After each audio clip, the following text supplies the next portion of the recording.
marka waxaan oran gaadhay markii uu horeysay koob la qaaday marka halkan intaas waa iga kaftan waxaan salaamayaa dhammaan mas'uuliyiinta abwaaniinta iyo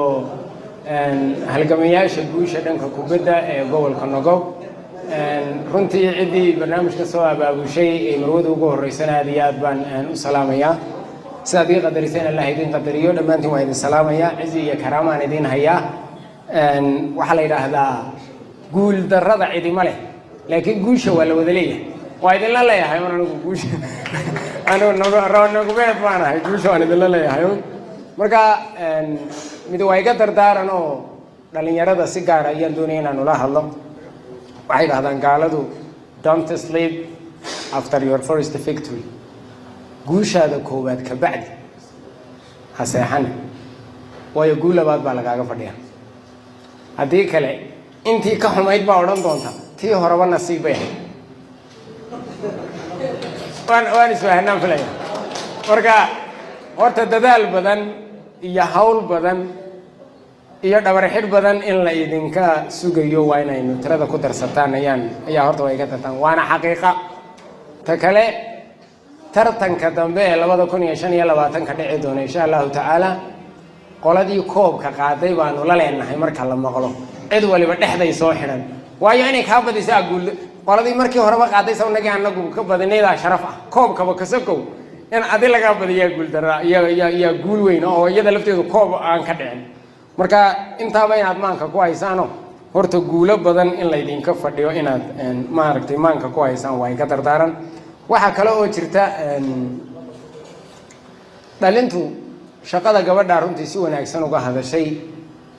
nolosha adduunyadu waa tacab wixii haddaan eebaho oran wuxuu ku hunguroonayo nina abd ma soo helo wuxuu haari ku ah خالق السماوات والأرض وطيني نكو حدنا ويقا دردارا إلهيني نكو سقنانا إلهيني نكو دردارا أمريكي سقادنا وقصم because حسلوني ذا يقوش بوحي يقوش انتا أمريكا الله ولا قاتل انتاس كبعد الدنيا ذا نولش السيدات قربتو هداد ويدو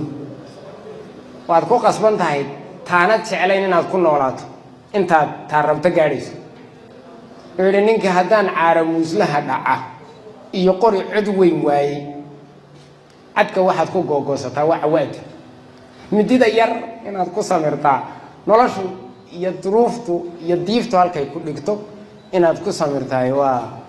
bahalki anu xilka waa iskaga tagay bari hore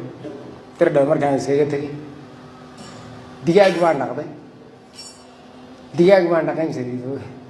300 digaagaan lahaay oo maalintii waxa ay dhali jirtay إلا بقوليو كنتم ملا سادة اللي شرتين 10 ريال 7 ريال 6 ريال كل بين بالي يسين شري per day يمكن كي جوه كوني يشم بقول ريال per day شان يافرت مركي مالين تي كسوق شو شان يتوبن بشي وشان يافرت كون أنا ننو دب فدي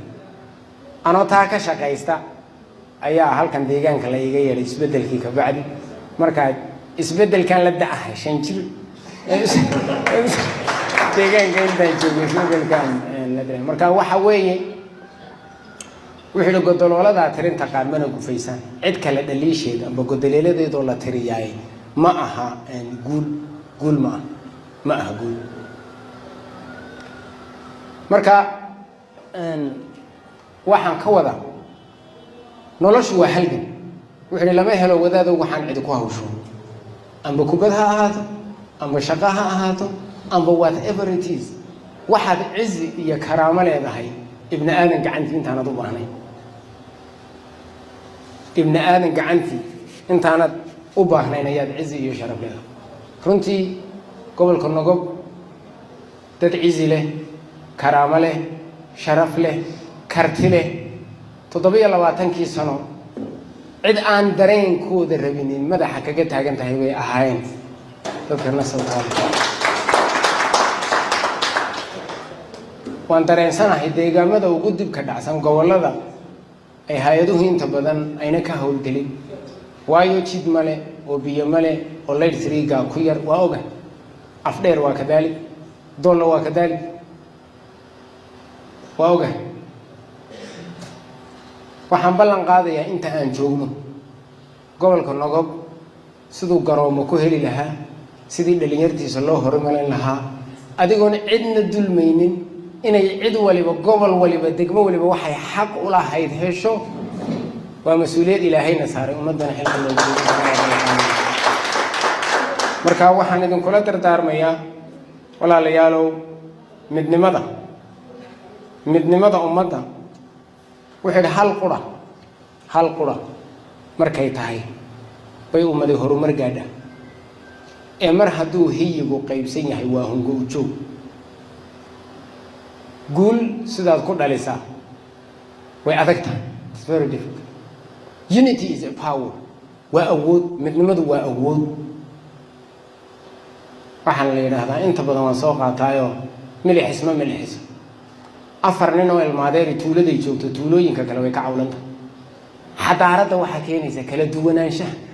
inay afar bilaanooloo hayb kali joogto afar ganacsato qayb kali joogto nacam dadka kala duwanaanshaha keenaya xadaaradda iyo ilbaxnimadu waxay ku jirtaa universality inuu dadku kala duwanaado laakiin in aan aniga ahayn halkan iman maysa haddaad tiraa wuxuun baad ku laadahay waxba kala kororsan mayso waayo milixisma milix haddii milix lagu daro waa milix laakiin milix waa inay bariis u tagtaa baasto u tagtaa soo xadaaraddu waxay ku jirtaa kala duwanaanshaha marka inaynu kala duwanaanshaha aqbalno midnimada aqbalno walaalnimada xoojino win choice waxa aniga iidana baa idinka idiindana waxa idinka idiindana baa anigana iidana waxa la yiraahdaa qofka guuldarradiisu waxa ay bilaabantaa marka uu cid kala guuldarradeed rajeeyo dhibaato ay cid kala leedahay marka aad tirinteeda bilowdo adigu dhibaatooyinkaagii muddo aad ku xallisaad waay waqti aad ku xallisaad waay godoloola tirintood xal ma marka waxa iga dardaarana anigoo tiimka hambal yale dadaal badan in la inooga baahan yahay inaad deegaanka qura ku koobnaataan ma aha dhalinyaroy waa inaad